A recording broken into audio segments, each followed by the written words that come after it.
লগে ভাগে গাঁও আহা পাচলিৰ বাগিচা।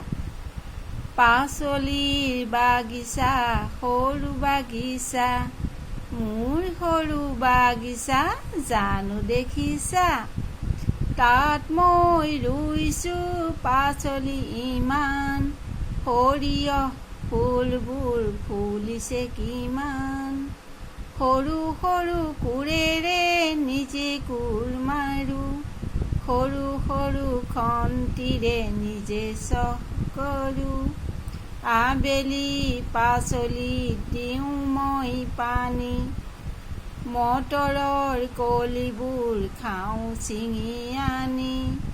কবি মূলা উৰহি শাক লফালাই, পুৱাতেই ছিঙো মই খৰাহি ভৰাই। বজাৰত পাচলি বহু বেচা হয়, মোৰ বাগিচাৰ দৰে সোৱাদ নহয়।